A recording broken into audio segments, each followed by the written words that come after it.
así como yo he dicho que tenemos culturalmente un problema con la verdad, como consecuencia de que culturalmente tenemos un problema con la verdad, y sin verdad no hay relaciones auténticas, tenemos un problema con la libertad.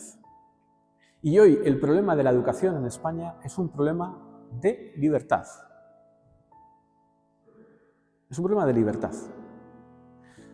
Los padres no son del Estado, como dijo a quien no quiero recordar. Los padres no son del Estado. Los hijos no son del Estado, los hijos son de sus padres. Bueno, los hijos son de ellos mismos, porque tampoco ni son de sus padres. Entonces, en España, como fruto de ese pacto constitucional del que yo me he referido, que es la forma en la que se organiza la sociedad española después de un régimen político de muchos años, nacido de una dramática guerra civil, en ese pacto constitucional había una serie de principios básicos y uno de ellos era la libertad de educación, que se traducía en determinados artículos, artículo 27 de la Constitución Española, y a la hora de dar forma a esos artículos, se generó este acuerdo de los modelos de educación, y no hay que olvidar una cosa, y esto me lo recordaba no hace mucho quien fue uno de los protagonistas de este proceso, que fue superior de una importantísima congregación religiosa dedicada a la educación y que participó. La educación concertada no es una forma de educación subsidiaria del Estado, que es lo que piensan algunas formaciones políticas. La educación concertada es una forma de educación que nace del ejercicio de la libertad de los padres a la hora de elegir el modelo de educación de sus hijos. Por lo tanto, a nosotros el Estado no nos está haciendo ningún favor con el sistema de la educación concertada. Es decir, somos los padres los que hemos aceptado, cuando llevamos a nuestro hijo a un colegio concertado, esa forma de articular y ejercer ese derecho. Claro, yo lo que pido al Estado, y ahora tendría que entrar en hacer una descripción de cómo es el Estado en la situación actual, contemporánea, yo lo que pido es el ejercicio de la libertad en todos los órdenes. En un Estado que es minotauro, como decía mi maestro Dalmacio Negro, un Estado que es invasor, un Estado que viene o al menos tenemos la percepción de que nos resuelve todos nuestros problemas, que incluso viene a alimentar las formas placenteras de la vida, el Estado hedonista que se está generando en las sociedades. No, yo lo que quiero es que me dejen ser libre en la sociedad. Y este es uno de los termómetros más relevantes del ejercicio de la libertad en la sociedad. La decisión, el derecho de los padres a elegir el modelo de educación para sus hijos. A partir de ahí, si quiere, hablamos de otras muchas cuestiones. Hablamos de los frutos de la educación concertada en las sociedades. Hablamos del papel de las editoriales. Hablamos de los contenidos educativos. Hablamos de la pretensión que ha tenido el Estado de entrometerse en dictar cuáles son los contenidos que tienen que estudiar nuestros hijos. Yo suelo decir, y alguna vez lo he dicho en las tertulias, que a mí me escandaliza la afirmación que hizo un responsable político español de un determinado partido, que no voy a citar, que dijo literalmente que, claro, el problema de los jóvenes españoles, que se están convirtiendo todos en unos fachas, es el estudio de la historia. Entonces, que hay que empezar a estudiar historia en el bachillerato a partir del siglo XIX, a partir de las Cortes de Cádiz. Porque si estudian historia antes de las Cortes de Cádiz, todos van a ser de derechas. Esto lo he oído yo en una mesa, a un representante político de un determinado partido político.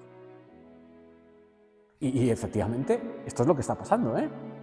O sea, ustedes ven los libros de texto del bachillerato de algunas comunidades autónomas, al margen de otros problemas de la reinvención de la historia por parte de determinadas comunidades autónomas ligado a los procesos del nacionalismo, y los jóvenes, o sea, ustedes díganme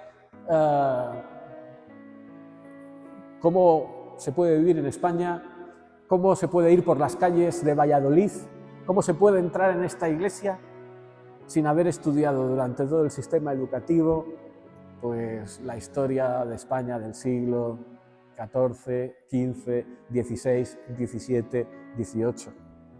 Díganme, ¿cómo se puede vivir en esta sociedad y entender esta sociedad y entender lo que hay en el mundo, en las ciudades, si no se ha estudiado esa historia?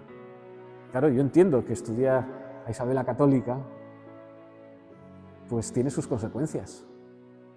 Estudiar a Isabel la Católica significa estudiar a la primera monarquía en el mundo que propuso un Estado moderno. Estudiar a una monarquía que tenía claro cuál era un sentido de la modernidad, que después no triunfó en la historia, porque el sentido de la modernidad y del Estado que triunfó es el de la Revolución Francesa, que anuló con esta concepción del Estado que tenía Isabel la Católica, que tenían los reyes católicos, que tenía España, que tenía Cisneros. O sea, tampoco voy ahora a profundizar, estando don José Luis Rubio, que me está mirando diciendo, te estás metiendo en un huerto. ¿Me entiende? Este es el problema. El testimonio cristiano hoy me parece que tiene que ser un testimonio militante en el sentido de generar espacios de libertad, de generar espacios de verdad, de generar espacios de igualdad que nacen de la fraternidad, porque todos somos hijos de Dios.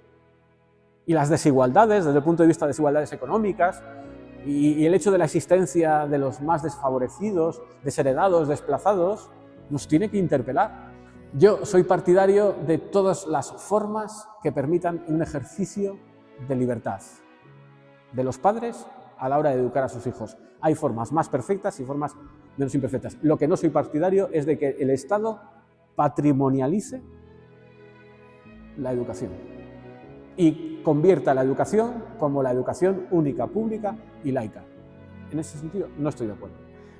Yo no voy a negar la realidad, y la realidad es que los medios de comunicación son empresas. Empresas que subordinan en no pocas ocasiones absolutamente todo a la cuenta de pérdidas y ganancias, de beneficios, por lo tanto a la cuenta de resultados. No lo voy a negar. Pero sí le puedo decir que los medios de comunicación y el Estado, lógicamente, y los partidos políticos y los gobiernos siempre tienen la pretensión de subordinar medios a su política, pero sí que le puedo decir que en España en este momento tenemos suficiente oferta de medios de comunicación para que nosotros, como lectores, oyentes y televidentes, podamos discriminar, podamos saber quién está, en vez de sirviendo a la verdad y a la realidad, sirviendo a determinado partido político o a determinada fuerza económica o a determinado interés. Mire, los directores tienen su responsabilidad ética y su responsabilidad jurídica respecto al contenido de lo que se publica en los medios de comunicación. Y eso es una cuestión muy seria. Esta semana todos ustedes han sido testigos de un juicio, que es el juicio al fiscal general del Estado. No les cuento nada nuevo. En ese juicio, un papel muy protagonista lo han tenido los periodistas, que, lógicamente, a la hora de las declaraciones, han invocado algo que está en la base del ejercicio de la profesión, que es el secreto profesional, que es el secreto del periodista a no revelar sus fuentes. Un secreto que no es un derecho absoluto, porque el derecho a la información tampoco es un derecho absoluto. En las sociedades democráticas el derecho a la vida es un derecho absoluto. Si no hay vida no hay derecho. Si no tengo vida no tengo derecho, pero no tengo derecho absoluto a la información, porque yo no tengo derecho a insultarle a usted ni a matarle civilmente con la información en el periodismo. Y el secreto profesional es un secreto que está en la base de la sociedad. Ahí hemos visto el contraste de concepciones del periodismo, y allí hemos visto también cómo los periodistas se amparaban en el secreto profesional y podrían estar incluso como efecto queriendo provocar otra serie de cuestiones. Pero lo que se ha visto claramente es que, gracias a Dios, y a la sociedad española, nosotros tenemos suficientes medios para informarnos. Y además nosotros sabemos perfectamente qué medios nos informan más adecuadamente que otros, qué medios introducen en la información y en los contenidos más ideología que otros, qué medios son más coherentes entre lo que dicen y lo que hacen. Nosotros eso lo sabemos. Y además yo creo que lo que no debemos olvidar nunca es que los medios sirven a sus audiencias. Y por lo tanto lo que tendríamos que recuperar es el protagonismo de las audiencias exigiendo a los medios que cumplan su función. Y a mí eso me parece lo más interesante. ¿Eso qué significa? Significa que si queremos que los medios sean libres, los medios tienen que ser rentables, porque no hay ningún medio que no sea rentable que al final no acabe siendo libre. Por lo tanto, depende de nosotros también, incluso económicamente.